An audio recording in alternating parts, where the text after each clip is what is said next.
사랑하는 성도님들, 오늘 이 시간 여러분을 만나 뵙게 되어 정말 감사합니다. 혹시 이런 순간을 경험해 보신 적 있으십니까?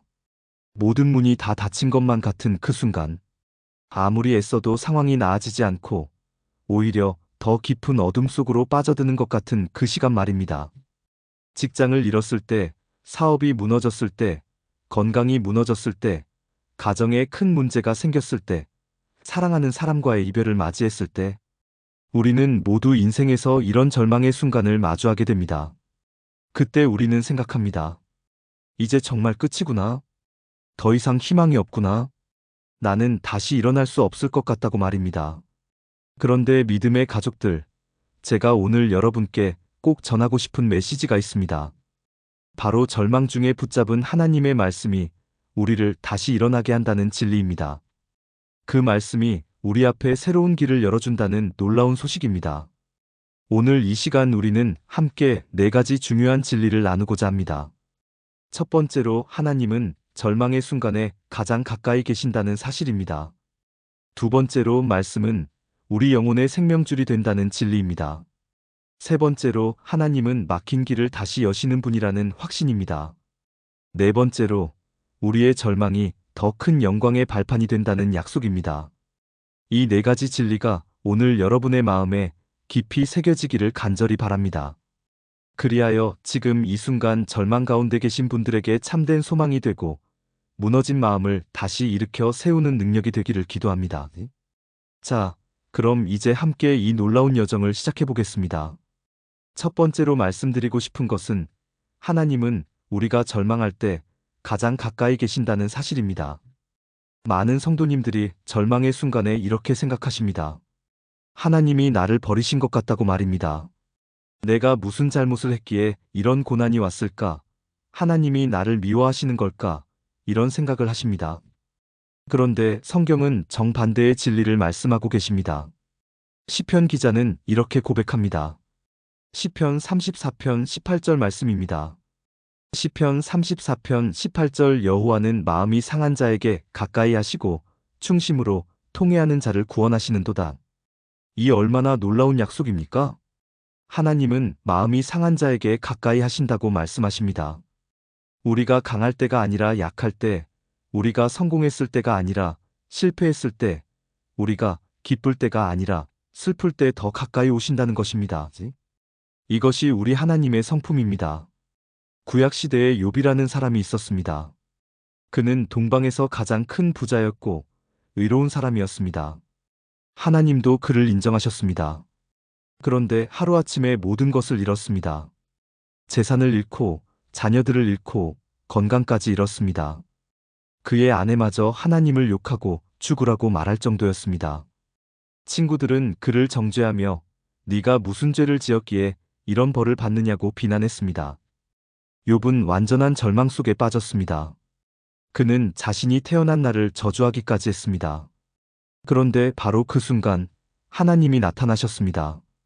하나님은 폭풍 가운데서 욥에게 말씀하셨습니다. 그리고 마지막에 욥을 회복시키시고 이전보다 갑절로 축복하셨습니다. 욥기 42장 10절 욥이 그의 친구들을 위하여 기도할 때 여호와께서 욥의 공경을 돌이키시고 여호와께서 욥에게 이전 모든 소유보다 갑절이나 주신지라. 욥의 이야기가 우리에게 주는 교훈이 무엇입니까? 하나님은 우리가 가장 낮은 곳에 있을 때 가장 절망적인 순간에 우리를 찾아오신다는 것입니다. 여러분, 지금 깊은 절망 가운데 계십니까? 모든 것을 잃어버린 것 같습니까? 바로 그 순간이 하나님을 가장 가까이에서 만날 수 있는 시간입니다. 왜냐하면 우리가 모든 것을 내려놓았을 때 비로소 하나님만 바라볼 수 있기 때문입니다. 우리가 우리의 힘으로는 더 이상 아무것도 할 수 없다고 고백할 때 하나님의 능력이 온전히 나타나기 때문입니다. 사도 바울도 이렇게 고백했습니다. 고린도후서 12장 9절 내 은혜가 내게 족하도다 이는 내 능력이 약한 데서 온전하여짐이라. 우리의 약함이 하나님의 강함을 경험하는 통로가 됩니다. 우리의 절망이 하나님의 임재를 체험하는 문이 됩니다. 그러니 지금 절망 가운데 계신 성도님들, 낙심하지 마십시오. 하나님은 지금 여러분 곁에 가장 가까이 계십니다. 여러분의 눈물을 보고 계시고 여러분의 아픔을 아시며 여러분을 위로하기 원하십니다. 그분은 절대로 여러분을 버리지 않으셨습니다.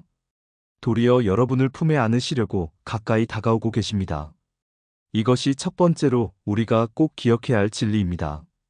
두 번째로 말씀은 우리 영혼의 생명줄이 된다는 사실을 나누고자 합니다. 절망의 순간에 우리가 붙잡아야 할 것이 있습니다. 바로 하나님의 말씀입니다. 예수님께서 광야에서 시험 받으실 때 마귀에게 이렇게 대답하셨습니다. 마태복음 4장 4절 사람이 떡으로만 살 것이 아니요 하나님의 입으로부터 나오는 모든 말씀으로 살 것이라. 우리에게는 육신의 양식도 필요하지만 더 중요한 것은 영혼의 양식입니다. 그것이 바로 하나님의 말씀입니다. 절망의 순간에 우리가 말씀을 붙잡으면 놀라운 일이 일어납니다. 말씀이 우리에게 소망을 주고 힘을 주고 방향을 제시해 주기 때문입니다. 구약에 요셉이라는 인물이 있었습니다. 그는 아버지 야곱의 사랑을 듬뿍 받으며 자란 아들이었습니다. 하지만 형들의 시기와 미움으로 애굽의 노예로 팔려갔습니다. 17살의 어린 나이에 말입니다. 그것도 친형들의 손에 의해서 말입니다. 그는 보디발의 집에서 충성스럽게 섬겼지만 억울한 누명을 쓰고 감옥에 갇히게 됩니다. 감옥에서 그는 2년을 더 보냅니다. 총 13년간 노예와 죄수의 삶을 살았습니다. 얼마나 절망적인 상황입니까? 고향에서 수천 킬로미터 떨어진 이국 땅에서 아무도 자기를 기억해주지 않는 감옥에서 아무런 희망도 없이 지내는 것입니다. 그런데 요셉은 그 긴 시간 동안 무엇을 붙잡았습니까? 그는 하나님께서 자신에게 주신 꿈을 붙잡았습니다.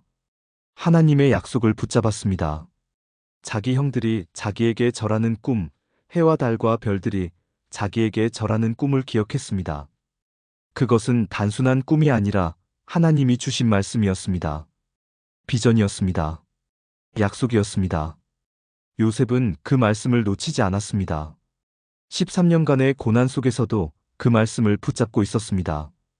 그리고 마침내 하나님의 때가 되었을 때 하루아침에 애굽의 총리가 되었습니다. 창세기 41장 40절 네가 내 집을 다스리라. 내 백성이 다 내 명령을 따르리니 내가 너보다 높은 것은 내 왕자뿐이니라. 요셉의 이야기가 우리에게 주는 교훈은 무엇입니까? 절망의 시간이 길어도 하나님의 말씀을 붙잡고 있으면 반드시 그 약속이 이루어진다는 것입니다. 사랑하는 성도님들, 지금 여러분이 어떤 상황에 있든지 하나님의 말씀을 붙잡으십시오. 여러분이 성경을 펼칠 때 그 말씀이 여러분의 마음에 소망을 불어넣을 것입니다. 시편 119편 105절은 이렇게 말씀합니다. 시편 119편 105절 주의 말씀은 내 발의 등이요 내 길의 빛이니이다. 어두운 밤길을 걸어갈 때 등불이 필요한 것처럼 절망의 터널을 지나갈 때 우리에게는 말씀의 빛이 필요합니다. 그 빛이 우리에게 한 걸음 한 걸음 나아갈 방향을 보여줍니다. 예레미야 선지자는 이렇게 고백했습니다. 예레미야에가 3장 22절부터 23절 여호와의 인자와 긍휼이 무궁하심으로 우리가 진멸되지 아니함이니이다. 이것들이 아침마다 새로운 이주의 성실하심이 크시도소이다. 매일 아침 새롭게 주시는 하나님의 말씀이 있습니다. 그 말씀이 우리를 다시 일으켜 세웁니다. 실제로 많은 성도님들이 이런 간증을 하십니다. 어느 날 아침 절망 가운데서 성경을 펼쳤는데 딱 필요한 말씀이 눈에 들어왔다고 말입니다. 그 말씀 한 구절이 자기 마음을 완전히 바꾸어 놓았다고 고백합니다. 그것이 바로 살아계신 하나님의 말씀의 능력입니다. 히브리서 4장 12절 하나님의 말씀은 살아있고 활력이 있어 좌우에 날선 어떤 검보다도 예리하여 혼과 영과 및 관절과 골수를 찔러 쪼개기까지 하며 또 마음의 생각과 뜻을 판단하나니 말씀은 죽은 글자가 아닙니다. 살아있는 하나님의 음성입니다. 그 말씀이 우리의 가장 깊은 곳까지 들어가 우리를 변화시킵니다. 치유합니다. 회복시킵니다. 그러므로 절망 중에 계신 성도님들, 말씀을 붙잡으십시오. 매일 아침 일어나서 성경을 펼치십시오. 그리고 그 말씀을 묵상하십시오. 그 말씀을 외우십시오. 그 말씀을 선포하십시오. 그러면 그 말씀이 여러분의 영혼에 생명을 불어넣을 것입니다. 말씀이 여러분의 생명줄이 될 것입니다. 이것이 두 번째로 우리가 꼭 기억해야 할 진리입니다. 세 번째로 하나님은 막힌 길을 다시 여시는 분이라는 확신을 나누고자 합니다. 우리가 절망하는 이유 중 하나는 앞으로 나아갈 길이 보이지 않기 때문입니다. 모든 문이 닫혀 있고 모든 길이 막혀 있는 것처럼 느껴집니다. 더 이상 갈 곳이 없다고 생각합니다. 그런데 성경은 하나님이 길을 여시는 분이라고 말씀합니다. 출애굽 당시 이스라엘 백성들의 상황을 생각해 보십시오. 그들은 애굽의 노예 생활에서 벗어나 광야로 나왔습니다. 자유를 향해 행진하고 있었습니다. 그런데 앞에는 홍해의 바다가 가로막고 있고 뒤에서는 바로의 군대가 추격해오고 있었습니다. 완전히 사면초가의 상황이었습니다. 백성들은 모세를 원망하며 이렇게 말했습니다. 출애굽기 14장 11절부터 12절 애굽에 매장지가 없어서 당신이 우리를 이끌어내어 이 광야에서 죽게 하느냐? 우리를 애굽에서 이끌어낸 것이 어찌 이같이 우리에게 행함이냐? 우리가 애굽에서 당신에게 이른 말이 이것이 아니냐 이르기를 우리를 내버려 두라 우리가 애굽 사람을 섬길 것이라 하지 아니하더냐 애굽 사람을 섬기는 것이 광야에서 죽는 것보다 낫겠노라. 이들은 완전히 절망했습니다. 더 이상 길이 없다고 생각했습니다. 그런데 바로 그 순간 하나님이 기적을 행하셨습니다. 모세가 지팡이를 들어 바다를 향해 내밀자 바다가 갈라졌습니다. 육지 같은 길이 나타났습니다. 출애굽기 14장 21절부터 22절 모세가 손을 바다 위로 내밀매 여호와께서 큰 동풍이 밤새도록 바닷물을 물러가게 하시니 물이 갈라져 바다가 마른 땅이 된지라 이스라엘 자손이 바다 가운데를 육지로 행진하고 물은 그들의 좌우에 벽이 되니 막혀있던 길이 열렸습니다. 불가능해 보였던 일이 가능해졌습니다. 하나님이 새로운 길을 만드신 것입니다. 이것이 우리 하나님이 하시는 일입니다. 이사야 선지자는 이렇게 예언했습니다. 이사야 43장 19절 보라, 내가 새 일을 행하리니 이제 나타낼 것이라 너희가 그것을 알지 못하겠느냐 반드시 내가 광야의 길을 사막의 강을 내리니 하나님은 광야의 길을 내시는 분입니다. 사막의 강을 만드시는 분입니다. 불가능한 곳의 가능성을 창조하시는 분입니다. 신약시대의 베드로를 보십시오. 그는 예수님의 수제자였습니다. 예수님을 가장 사랑했고 예수님께 가장 헌신적이었습니다.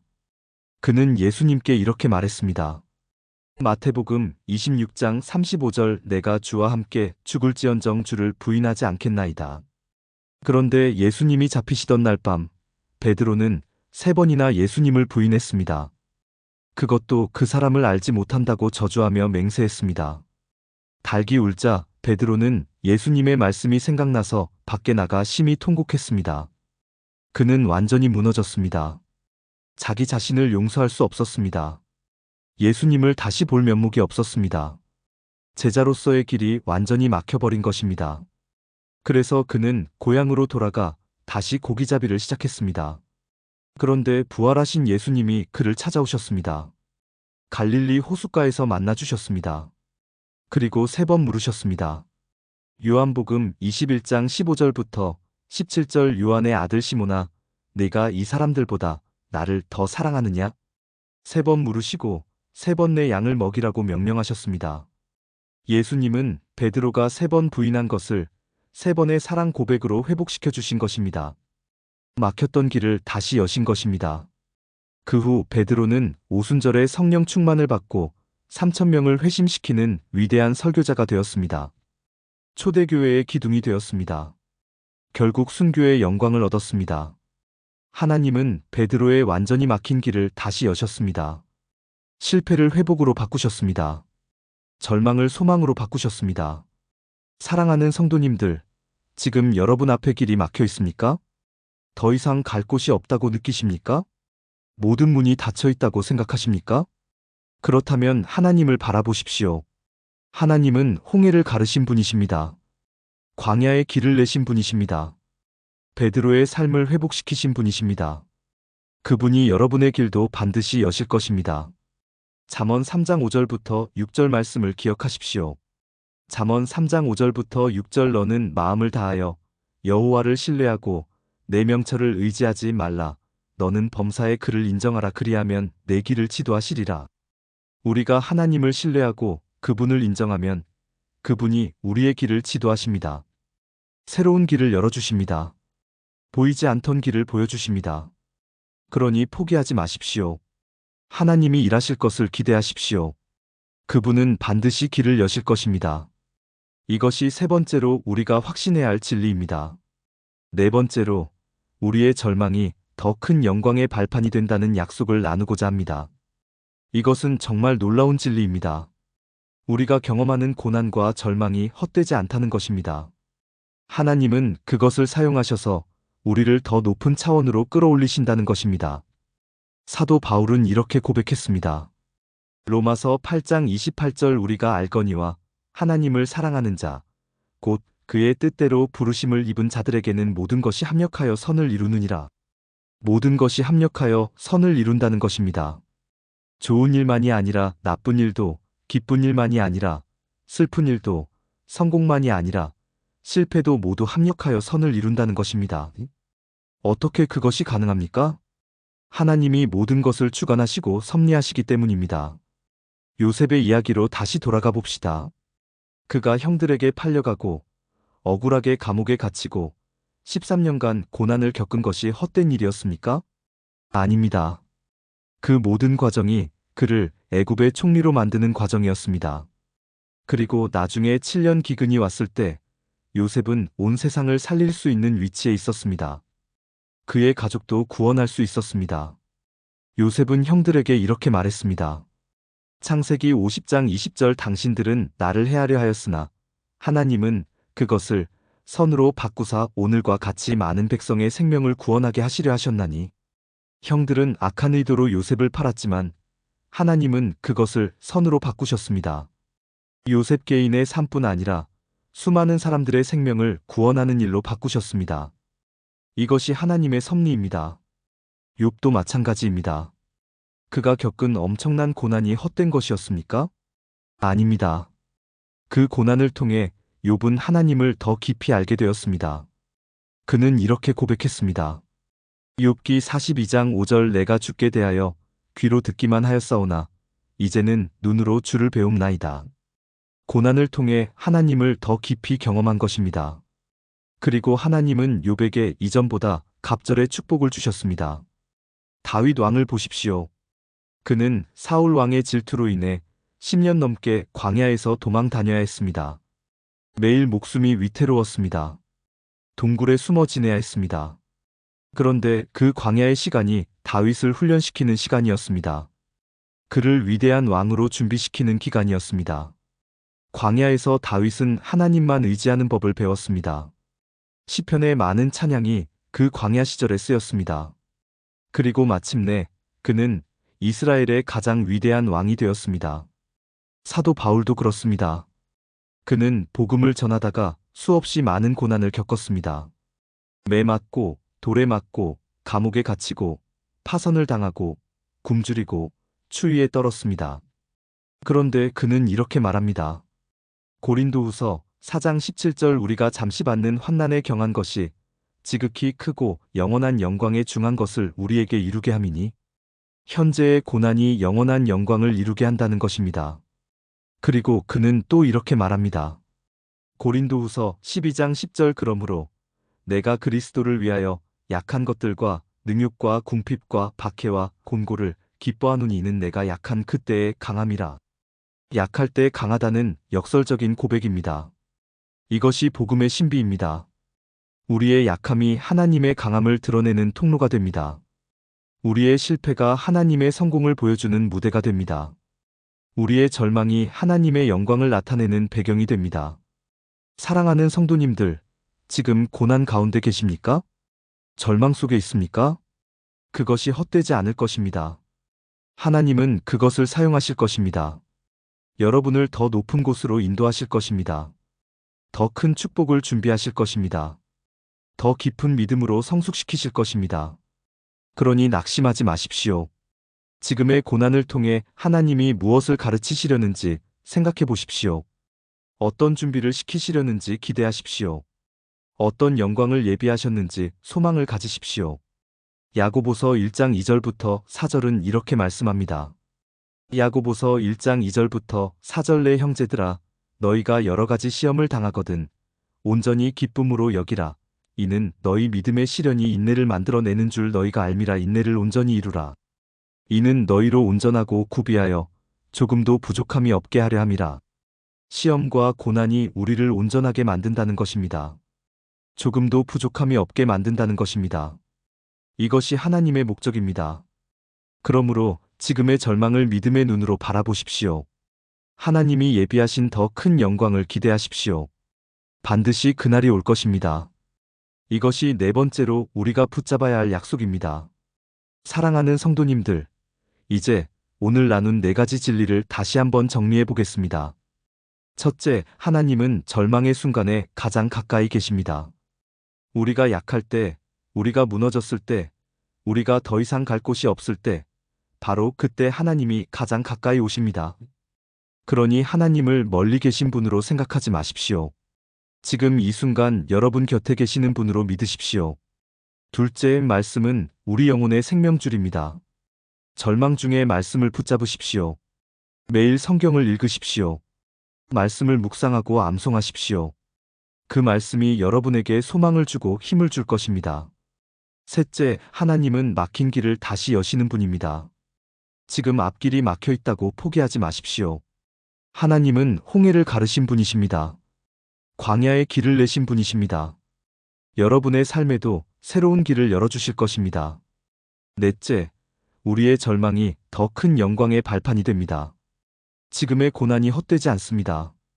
하나님은 그것을 사용하셔서 여러분을 더 높은 곳으로 인도하실 것입니다.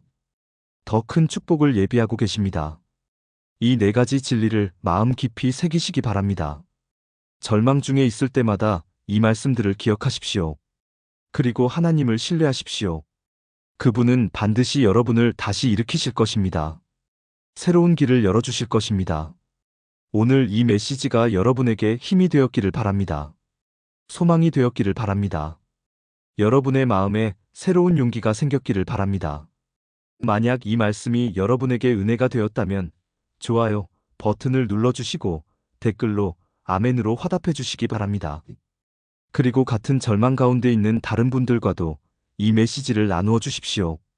구독과 알림 설정도 해주시면 앞으로 더 많은 은혜의 말씀으로 찾아뵙겠습니다. 마지막으로 여러분 모두를 위해 기도하겠습니다. 사랑의 하나님 아버지, 오늘 이 시간 말씀을 들으신 모든 성도님들을 축복해 주옵소서. 지금 절망 가운데 있는 분들에게 소망을 주시고 무너진 마음을 일으켜 세워 주옵소서. 막힌 길을 여시고 새로운 길을 보여 주옵소서. 그들의 고난을 영광으로 바꾸시고 눈물을 기쁨으로 바꾸어 주옵소서. 이 모든 것을 주님의 이름으로 기도드립니다. 아멘. 여러분, 절망은 끝이 아닙니다. 새로운 시작입니다. 하나님이 일하시는 시작점입니다. 그러니 포기하지 마십시오. 하나님을 신뢰하십시오. 반드시 길이 열릴 것입니다. 다시 일어날 것입니다. 그날까지 말씀을 붙잡고 믿음으로 견디십시오. 하나님의 축복이 여러분 모두와 함께하기를 기도합니다. 다음 시간에 다시 뵙겠습니다. 샬롬.